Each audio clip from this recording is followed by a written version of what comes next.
बिहार से एक बार फिर बड़ी खबर आई है। खबर ये है कि राजद सुप्रीमो लालू प्रसाद यादव ने एक ऐलान किया है। उन्होंने कहा है कि नीतीश कुमार के लिए हमारे दरवाजे खुले हैं और उन्होंने जो भी गलतियां की हम उसके लिए उनको माफ करते हैं।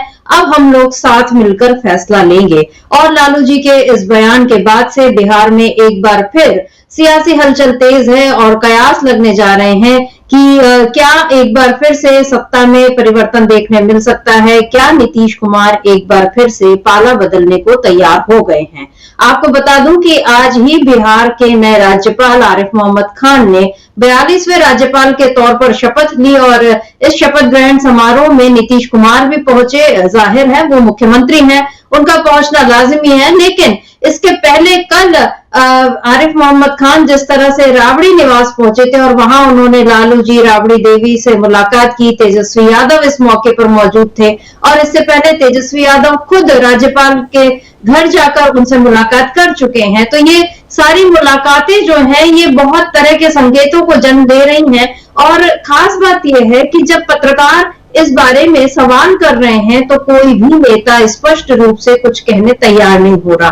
हालांकि लालू जी इसमें अपवाद हैं, वो हमेशा अपने बेबाक बयानों के लिए जाने जाते हैं और इसीलिए उन्होंने एक निजी चर्चा में, एक टीवी चैनल से चर्चा में उन्होंने ये कहा कि हाँ, नीतीश कुमार के दरवाजे हमारे लिए खुले हैं। जबकि इसके कुछ घंटों पहले तेजस्वी यादव का बयान आया था कि नीतीश कुमार अब हमारे साथ नहीं आएंगे, उनको साथ लेना यानी अपने पैरों पर कुल्हाड़ी मारने जैसा है। तो एक तरफ तेजस्वी यादव का ये बयान, दूसरी तरफ लालू जी कुछ और कह रहे हैं। आरिफ मोहम्मद खान कह रहे हैं कि अब आप लोग हर बात पर पॉलिटिकल बातें मत कीजिए। ललन सिंह जो है, जो जदयू के नेता हैं, मंत्री हैं, और उनका ये कहना है कि वो विफल पड़ते हैं, कहते हैं आप लोग हर बात पर हमसे प्रतिक्रिया लेने आ रहे हैं और हम लोग कहीं नहीं जा रहे हैं। सम्राट चौधरी लालू जी को कमजोर बता रहे हैं, उनको कह रहे हैं कि वो डरे हुए हैं। तो बीजेपी के, जेडीयू के नेताओं की अलग अलग प्रतिक्रियाएं आ रही हैं, लेकिन नीतीश कुमार कुछ नहीं बोल रहे हैं और उनका न बोलना ही काफी कुछ संकेत दे रहा है कि क्या फिर से उनके मन में कोई गुणा भाग चल रहा है। जिस तरह उन्होंने बार बार पिछले 2013 से हम देखें तो वो एनडीए से अलग होते हैं, 15 में वो महागठबंधन में साथ में आते हैं, 17 में वो फिर एनडीए में चले जाते हैं, 22 में वो फिर गठबंधन के साथ आ जाते हैं, लालू जी के साथ आ जाते हैं, और 24 में वो फिर एनडीए में चले जाते हैं। तो वो केवल एक पैच देखें तो 2017 से लेकर 2022 तक 5 साल वो टिके रहे एक जगह, लेकिन वैसे वो बार बार पाला बदलने के माहिर हैं। और अभी जो संकेत मिल रहे हैं बिहार से, जिस तरह की खबरें आ रही हैं, जिस तरह से आरिफ मोहम्मद खान का राज्यपाल के तौर पर वहां पहुंचना, लेकिन उसके बाद उनका जिस तरह से नेताओं से अलग अलग मुलाकातें हो रही हैं, जो बातें सामने आ रही हैं, उनसे ऐसा लग रहा है कि बिहार में एक बार फिर कुछ बड़ा होने वाला है। चुनावी मौसम है, चुनाव का साल है ये बिहार में, और इस लिहाज से एनडीए के लिए भी और महागठबंधन के लिए, दोनों के लिए काफी जरूरी साल है, क्योंकि इन दोनों की सत्ता, मतलब बिहार की सत्ता जिसको मिल गई तो ये मान लीजिए कि केंद्र की चाबी भी फिर उसके हाथ में आ जाएगी, ऐसे संकेत भी मिल रहे हैं। तो बिहार में ये जो तमाम उठापटक चल रही है, देश में तो सर्दी बढ़ रही है, खासतौर पे उत्तर भारत में बिल्कुल कपकपाती हुई ठंड है, लेकिन बिहार के जो हाल है वो सियासी सरगर्मियों को बढ़ा रहे हैं। और इस सरगर्मी से क्या फिर कोई सत्ता परिवर्तन का आसार दिख रहा है, आज इसी पर हम खरी खरी चर्चा करेंगे। हमारे साथ जुड़े हुए हैं अमरेंद्र उपाध्याय जी। अमरेंद्र जी नमस्कार, स्वागत आपका इस कार्यक्रम में। अमरेंद्र जी, बिहार में एक बार फिर से जो सुगबुगाहट शुरू हुई है, 3-4 दिनों से ये चल ही रहा था, बल्कि ये कहें कि जब से नीतीश कुमार आए दिल्ली और उसके बाद से ही ये ऐसा लग रहा था कि नीतीश कुमार कोई फिर बड़ा फैसला लेने की फिराक में है। और इसके बाद तेजस्वी यादव का बयान आता है, बाकी लोगों के बयान आते हैं। बिहार में जो बीपीएससी अभ्यर्थियों पे जिस तरह के लाठीचार्ज होते हैं, उसको लेकर जो सियासत गरमाती है, उसमें नीतीश कुमार चुप रहते हैं। तो ऐसा लगता है कि वो वेट एंड वॉच वाला कुछ उनका वो पैतरा वो आजमा रहे हैं। लेकिन आज जैसे ही राज्यपाल की शपथ हुई, उसके बाद से अब ये चर्चा और तेज हो गई है कि क्या बिहार फिर किसी बदलाव की तरफ बढ़ रहा है, क्योंकि राज्यपाल का शपथ ग्रहण बहुत सामान्य सी चीज है, आते हैं, शपथ लेते हैं और उसका कोई इतना पॉलिटिकल इवेंट नहीं बनता जैसा बिहार में इस समय बनता हुआ दिखाई दे रहा है। हम देखते भी हैं कि जब कहीं कोई राज्य में बदलते हैं राज्यपाल, तो वो जाते हैं, चुपचाप शपथ ग्रहण होता है और समारोह एक सादा सा होता है और वो अपना कार्यभार ग्रहण करते हैं। उसमें कहीं कोई पॉलिटिकल हित में बयानबाजियां नहीं होती है। लेकिन बिहार पहुंचते ही हलचलें शुरू हो गई, क्योंकि जैसे ही वो अपने दोस्त के घर पहुंचे तो ठीक है, वो तो उनके सहपाठी हैं, उनके घर पहुंचना अलग चीज है, लेकिन वो नीतीश कुमार के साथ उनके पैतृक गांव चले गए, शाम को वो लालू निवास पहुंच गए। आज वो फिर जब वो शपथ ले रहे हैं, उससे पहले जिस तरह से तेजस्वी यादव ने उनसे मुलाकात की, बहुत सारी हलचलें हो रही हैं। और इस बीच नीतीश कुमार चुप हैं। उनसे जब पत्रकारों ने आज सवाल भी किया तो वो किस तरह से केवल हाथ जोड़कर मुस्कुराते हुए दिखे, और उस पर राज्यपाल जो है वो बयान दे रहे हैं। ये भी एक बड़ी अजीब सी बात लग रही है, क्योंकि अमूमन आपके आपसी रिश्ते जो भी हो, लेकिन आप जब किसी पब्लिक उसमें रहते हैं, सार्वजनिक कार्यक्रम में रहते हैं, या ऐसा आज जैसा शपथ ग्रहण का समारोह है, तो उसमें राज्यपाल जो है वो चुप्पी बनाए रखते हैं। वो बहुत कुछ खोलते नहीं है कि सियासत में या राजनीति में उनके भीतर जो है सत्ता के गलियारों में क्या चल रहा है, इसको लेकर राज्यपाल मुखर होते नहीं है। लेकिन यहाँ पर कुछ अलग ही खेल चलता हुआ दिखाई दे रहा है। देख लेते हैं एक बार उस वीडियो को, जिसमें नीतीश कुमार ये पूछने पर कि क्या आप लालू जी के साथ जाएंगे, या लालू जी ने कहा है कि हम उनके लिए दरवाजे खुले हैं, तो उस पर नीतीश कुमार किस तरह से अपनी प्रतिक्रिया देते हैं, एक बार उस वीडियो को देख लेते हैं। लालू यादव ने स्वागत किया है मुख्यमंत्री जी, लालू यादव ने स्वागत किया है, कह रहे हैं कि आएंगे तो हाल ले लेंगे हम लोग, दरवाजा खुला हुआ है नीतीश जी के लिए। आज भोज का दिन है, आज लालू यादव ने स्वागत किया है मुख्यमंत्री जी, लालू यादव ने स्वागत किया है, कह रहे हैं कि आएंगे तो हाल ले लेंगे हम लोग, दरवाजा खुला हुआ है नीतीश जी के लिए। आज भोज का दिन है, आज पॉलिटिकल चीजें अभिनंदन जी क्या कहेंगे इस वीडियो पर? मतलब सवाल हो रहा है मुख्यमंत्री से, वो हाथ जोड़ रहे हैं और जवाब दे रहे हैं राज्यपाल। उनसे तो किसी ने नहीं पूछा कि सर क्या आप अगर सत्ता परिवर्तन की नौबत आती है तो आप क्या फैसला लेंगे, आपने कुछ सोचा है क्या, या आप दबाव में हैं, या आपको कोई वहां पर केंद्र से कोई निर्देश मिला? ऐसे तो कुछ भी सवाल उनसे नहीं हुआ। उसके बाद आरिफ मोहम्मद खान क्यों जवाब दे रहे हैं, क्यों वो कह रहे हैं कि पॉलिटिकल चर्चा नहीं? जहां पर पॉलिटिकल लोग होंगे तो उनसे मौसम के बारे में बात तो नहीं की जाएगी, जाहिर है उनसे यही पूछा जाएगा कि जो कुछ हलचलें चल रही हैं उस पर आपका क्या कहना है। सीधा सा सवाल था। नीतीश कुमार हाँ या ना में जवाब दे सकते थे, जैसा उन्होंने प्रधानमंत्री मोदी से एक बार कहा भी था कि अब हम इधर ही हैं, हम उधर नहीं जाएंगे। बार बार इस बात को वो अभी जब से वो एनडीए में शामिल हुए हैं, इस बात को वो 2-4 बार बोल चुके हैं ताकि कंफर्म रहे कि हाँ हम इधर ही हैं। लेकिन आज उनका हाथ जोड़ना क्या संकेत देता है? संमित्रा जी, इसका मतलब साफ है कि नीतीश कुमार ने जो हाथ जोड़े हैं तो वो उन्होंने हामी भरी है कि हाँ वो लालू के साथ जा रहे हैं, और ये उनकी भाव भंगिमा से साफ लग रहा है। वरना ऐसे अवसर पर नीतीश कुमार चुप रहने वालों में से नहीं है। नीतीश कुमार खुलकर बात करते हैं और खुलकर बताते हैं कि वो क्या कर रहे हैं, क्या नहीं कर रहे हैं। उन्होंने नहीं कहा कि नहीं अब हमसे गलती हो गई थी, हम गलती नहीं करेंगे, हम नहीं जाएंगे, इस तरह की कोई बात नीतीश कुमार ने नहीं की। वरना इससे पहले नीतीश कुमार कहते रहे हैं कि वो हम तो गलती हो गया था, इसके कहने पे हम चले गए थे और इसकी वजह से चले गए थे, और अब हम कहीं नहीं जाएंगे, अब हम इधर ही रहेंगे, हमने फैसला किया है। ये सारी बातें नीतीश कुमार करते रहते हैं। एक हफ्ते से ज़्यादा हो गया नीतीश कुमार कुछ नहीं कह रहे हैं कि हम इधर ही रहेंगे कि किधर नहीं जाएंगे। नीतीश कुमार इस मसले पर एकदम खामोश हैं। दिल्ली आते हैं, प्रधानमंत्री से बिना मिले हुए यहाँ पूरा दिन गुजारते हैं, 2 दिन गुजारते हैं और लौटकर चले जाते हैं प्रधानमंत्री से बिना मिले हुए, और लेकिन डॉक्टर मनमोहन सिंह के परिवार से जाकर मिलते हैं। तो ये साफ संकेत बहुत कुछ मिल रहे हैं। दूसरा, जो आरिफ मोहम्मद खान जो पहुँचे हैं, उनको भेजा तो गया था, जिस तरह की चर्चाएँ हैं कि वो नीतीश के लिए वहाँ कुछ जाकर दिक्कतें पैदा करेंगे, लेकिन आरिफ मोहम्मद खान तो वहाँ जाकर अपना पुराना दोस्त धर्म निभाने लग गए। चूँकि आरिफ मोहम्मद खान पुराने जनता दल ही हैं, जनता दल से आए हैं। मतलब वो जिस समय कांग्रेस में हुआ करते थे और शाहबानो प्रकरण आया तो उसमें उनकी राजीव गांधी से नाराज़गी हुई, और आरिफ मोहम्मद खान और इन सलमान खुर्शीद के पिता खुर्शीद आलम खान, इन 2 लोगों ने शाहबानो प्रकरण पर एक तरीके से राजीव गांधी से विद्रोह किया था।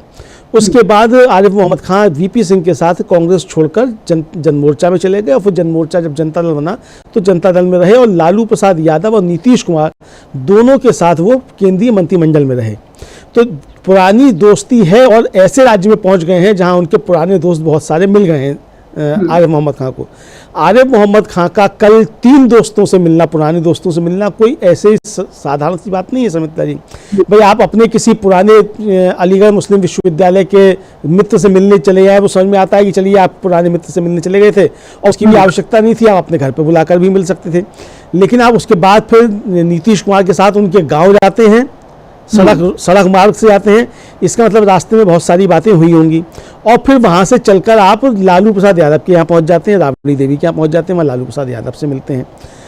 यानी तीन अपने पुराने मित्रों से मिलकर एक संकेत दे दिया आरिफ मोहम्मद खान ने कि आरिफ मोहम्मद खान वो सब नहीं करेंगे जो मोदी जी उनसे चाहते हैं, वो नहीं करेंगे, और जो केरल में उन्होंने किया वो किसी हाल में नहीं करेंगे।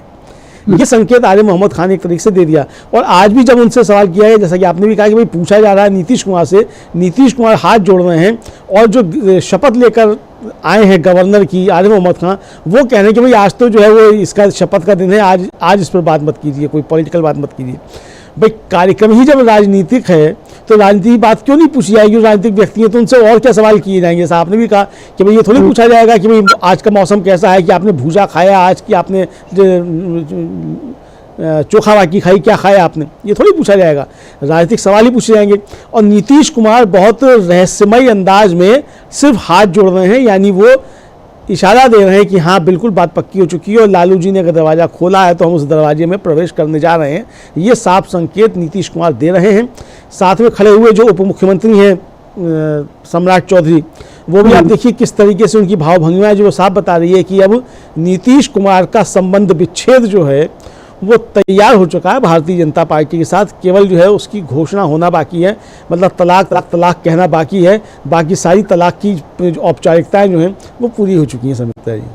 जी बिल्कुल, नीतीश कुमार की जो आज की भावभंगिमा थी उसको देखकर कोई बॉडी एक्सपर्ट और अच्छे से उसको एक्सप्लेन कर सकता है कि ये जो हाथ जोड़ रहे हैं, जो मुस्कुरा रहे हैं, कुछ नहीं कह रहे हैं, आखिर इसका क्या मतलब है। ये हाथ उन्होंने पत्रकारों के सामने जोड़कर क्या लालू जी तक कोई फिर संदेश पहुंचा दिया है? क्योंकि लालू जी ने कहा है, हम उस बाइट को तो नहीं दिखा सकते, लेकिन उन्होंने जो कुछ कहा है कि हम उनको माफ भी कर देते हैं और जो गलती उन्होंने की और अब हम दोनों मिलकर फैसला लेंगे। और यहाँ पर मिलकर फैसला लेना यानी नीतीश कुमार को ये पूरा एक स्पष्ट संकेत है कि आप जब भी आएंगे इंडिया गठबंधन में तो आपका वही ओहदा बरकरार रहेगा। आपको ऐसा नहीं है कि आपको यहाँ पर किसी तरह की कोई आपकी उपेक्षा की जाएगी। मिलकर फैसला लेना यानी बराबरी के और आप पार्टनर रहेंगे, ये बात लालू जी ने नीतीश कुमार तक पहुंचा दी। अब ये अलग बात है कि नीतीश कुमार इस पर खुलकर अभी कोई राय नहीं दे रहे हैं, तो क्या वो इंतजार कर रहे हैं 14 जनवरी का, उसके बाद वो कोई फैसला लेंगे,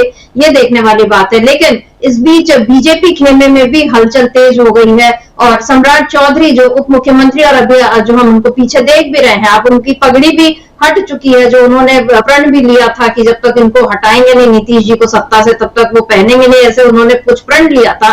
लेकिन अभी वो लालू जी पर तंज कस रहे हैं, उन पर दोष उनके दिखा रहे हैं। क्या कुछ कहा सम्राट चौधरी ने, सुन लेते हैं। लालू यादव को नस नस नीतीश जी जानते हैं, लालू जी के एक एक कैरेक्टर को नीतीश जी जानते हैं, कैसे वो बिहार को लूटे हैं।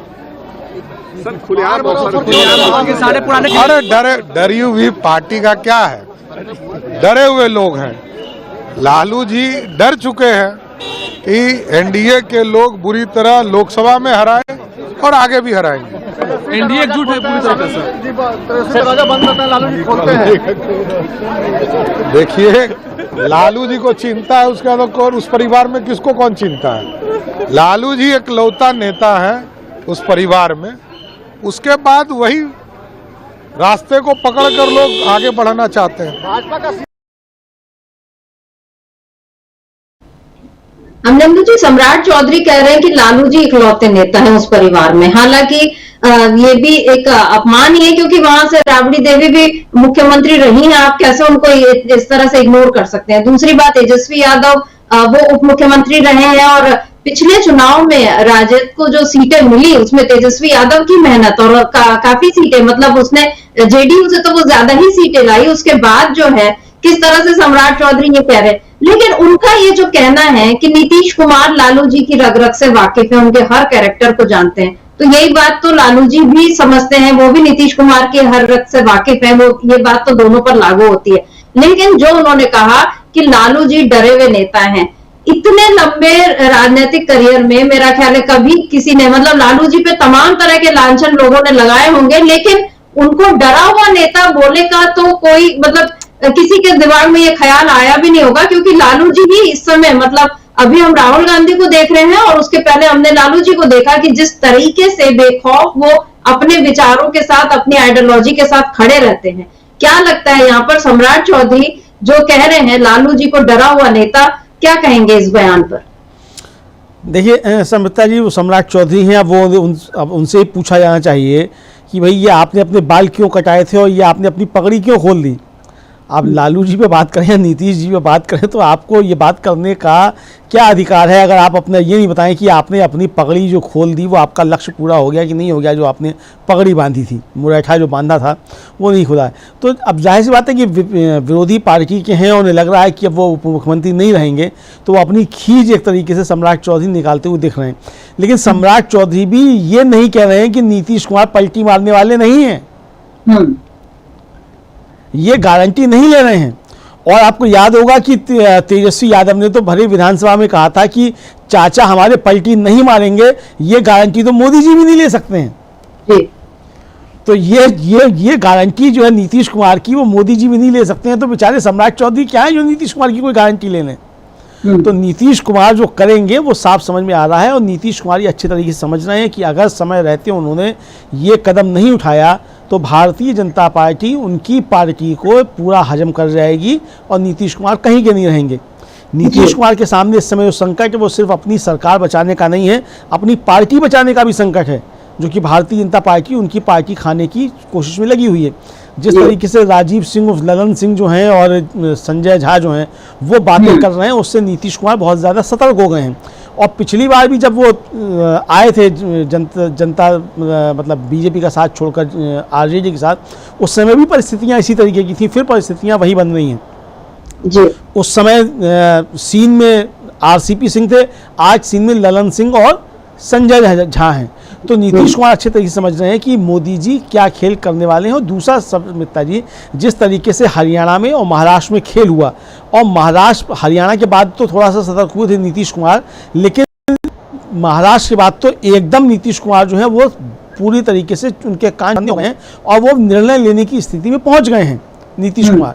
हरियाणा ने थोड़ी सी भूमिका तैयार की, लेकिन महाराष्ट्र के चुनाव परिणाम ने नीतीश कुमार को बहुत ज़्यादा सतर्क कर दिया है, और नीतीश कुमार को समझ में आ गया है कि भारतीय जनता पार्टी उनके साथ वही करेगी जो उसने एकनाथ शिंदे के साथ किया है।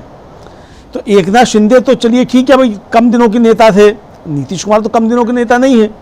नीतीश कुमार तो तब के नेता हैं जब मोदी जी जो थे वो आडवाणी जी के रथ के परिचालक हुआ करते थे, तब से नेता हैं भाई। 89 में नीतीश कुमार जो थे और आरिफ मोहम्मद खान, लालू प्रसाद यादव, ये सब केंद्रीय मंत्री थे। उस समय मोदी जी की तो कोई हैसियत ही नहीं थी। तो नीतीश कुमार राजनीति अच्छे तरीके से समझते हैं और मोदी जी क्या कर सकते हैं क्या नहीं कर सकते हैं वो अच्छे तरीके से जानते हैं। लेकिन नीतीश कुमार को नरेंद्र मोदी अभी नहीं समझ पाए हैं और समझ भी नहीं पाएंगे। हालांकि उन्होंने कहा था कि उनका डीएनए जो है वो कैसा है क्या नहीं है, ये डीएनए की बात की थी नरेंद्र मोदी ने, लेकिन उसके बावजूद डीएनए की समझ होने के बावजूद जो है वो नीतीश कुमार को अच्छे से नरेंद्र मोदी नहीं समझ सकते। तो नीतीश कुमार अब जो करेंगे वो नरेंद्र मोदी को बहुत हिलाने वाला होगा। और मुझे लगता है कि जिस तरीके से नीतीश कुमार का बार बार नरेंद्र मोदी ने अपमान किया है, उस अपमान का सही बदला लेने का समय आ रहा है। नीतीश कुमार इस बात को अच्छे तरीके से समझ रहे हैं। भारतीय जनता पार्टी से और नरेंद्र मोदी से अपने सारे अपमानों का बदला नीतीश कुमार अब लेंगे। इससे ज़्यादा अच्छी घड़ी जो है वो नीतीश कुमार को नहीं मिल सकती है समिता जी। जी बिल्कुल, चतुर राजनेता की तरह, जैसे कि जो जब लोहा गर्म होता है तभी वार करना चाहिए, और ऐसा लग रहा है कि नीतीश कुमार ने 2013 से एक तरह से कहना चाहिए कि लोहा गर्म वो कब होगा उसका वो इंतजार कर ही रहे थे। और क्योंकि 2011 में मुझे याद है जब इन्होंने मोदी ने एक वो सद्भावना उपवास रखा था मिशन पर, वो 3 दिन का उन्होंने उपवास रखा था, और जब उसकी समाप्ति हुई थी 19 सितंबर 2011, अपने जन्मदिन से लेकर 19 तारीख तक उन्होंने उपवास रखा था गोधरा के मुद्दे पर, और उसके बाद उस मंच पर जब उनका उपवास तोड़ा जा रहा था तो तमाम दलों के उस समय नेता, बीजेपी के जो साथी थे वो थे, लेकिन जेडीयू उसमें नहीं था। और शिवानंद तिवारी जेडीयू के नेता, तब उन्होंने ये कहा भी था कि ये मतलब इस तरह का कोई प्रायश्चित हम इसको नहीं मानते हैं। अगर वो गुजरात के 5 करोड़ लोगों की रक्षा नहीं कर सके, राजधर्म का पालन नहीं कर सके, तो वो बाकी उस समय शायद 120 करोड़ की आबादी थी, तो उनका वो ख्याल रखेंगे, ऐसा कुछ उनका बयान आया था। और उधर नीतीश कुमार ने भी कहा था कि हमारा गठबंधन केंद्र का है, लेकिन हम राज्य में हम नहीं जाएंगे। और मतलब तब नीतीश कुमार ने धीरे धीरे दूरी बनाना शुरू कर दिया था, और 2013 में जैसे ही मोदी की उम्मीदवारी हुई, नीतीश कुमार अलग हो गए। फिर उसके बाद 2015 में वो आ गए, राजद के साथ महागठबंधन बनाया, लेकिन 2017 में लालू परिवार पर जब भ्रष्टाचार के आरोप लगे तो फिर वो उससे अलग हो गए, फिर एनडीए में आ गए। 2022 तक वो साथ में रहे, लेकिन फिर 24 में वो वापस, मतलब 22 में वो आ गए फिर से महागठबंधन में, और 24 पिछले साल जनवरी में यही दिन थे, मतलब तभी से सुगबुगाहट शुरू हो रही थी। और उसके बाद 28-29 जनवरी आते आते नीतीश कुमार जो है उन्होंने पाला बदल लिया था। तो नीतीश कुमार जितने बार पाला बदल चुके हैं, उसके बाद ये कहना कि अब हम इधर ही रहेंगे, या जो आपने तेजस्वी यादव के बयान का बिल्कुल सही याद दिलाई जो उन्होंने विधानसभा में कही कि मोदी जी इसकी गारंटी नहीं ले सकते, मतलब कि वो तमाम गारंटियां देते हैं, लेकिन नीतीश कुमार पलटी मारेंगे या नहीं मारेंगे इसकी गारंटी वो नहीं ले सकते। और राज्यपाल राजभवन तुरंत ही मुड़ के गए, अपना मफलर छूटा, वो वाला चुटकुला तो बहुत ही फेमस हो गया था पिछले साल कि भाई क्या फिर से उनका मन बदल गया है क्या। हालांकि अब नीतीश जी के गले में मफलर है, यानी मफलर वो नहीं भूले हैं, और इस बार अब उनको ये याद है कि उनको मोदी जी से अपना हिसाब कैसे बराबर करना है। मोदी जी से हिसाब बराबर करने का ये माकूल वक्त शायद इसलिए भी है क्योंकि इस समय केंद्र की सत्ता में मोदी जो है पूर्ण बहुमत से नहीं है, बल्कि इनके सहारे बने हुए हैं। और जो महाराष्ट्र में जैसा हाल आपने भी बताया कि वो जिस तरह से एकनाथ शिंदे को किनारे किया गया, तो नीतीश कुमार चौकन्ने हो गए हैं, और जो उनकी ही पार्टी में अब बगावत के एक पौध जो है वो तैयार हो रही है। संजय झा तो ठीक है, लेकिन उसी तरह ललन सिंह, आज उनका जो बयान है वो बहुत, पत्रकारों ने उनसे भी पूछा कि आप क्या कहेंगे नीतीश जी के वो लालू जी के बयान पर। वो कहते हैं आप लोग हर बात पे क्यों प्रतिक्रिया लेने आ जाते हैं, आप लोगों को बस यही काम रह गया। इस तरह से उन्होंने चिढ़ के जवाब दिया, और उन्होंने ये कहा कि हम लोग एनडीए में हैं और मजबूती से एनडीए में रहेंगे। तो एनडीए में हम लोग हैं, यानी हो सकता है ललन सिंह रहें, लेकिन नीतीश कुमार के बारे में वो फिर भी नहीं बोल पाए। जो आपने कहा कि जिस तरह सम्राट चौधरी नहीं बोल पाए, उन्होंने भी ये नहीं कहा कि नीतीश बाबू कहीं नहीं जाएंगे, वो जेडीयू में ही रहेंगे और जेडीयू भी एनडीए में रहेगा, ऐसी बात ललन सिंह भी नहीं कह पा रहे हैं। तो बहुत तरह की प्रतिक्रियाएं जो आ रही हैं,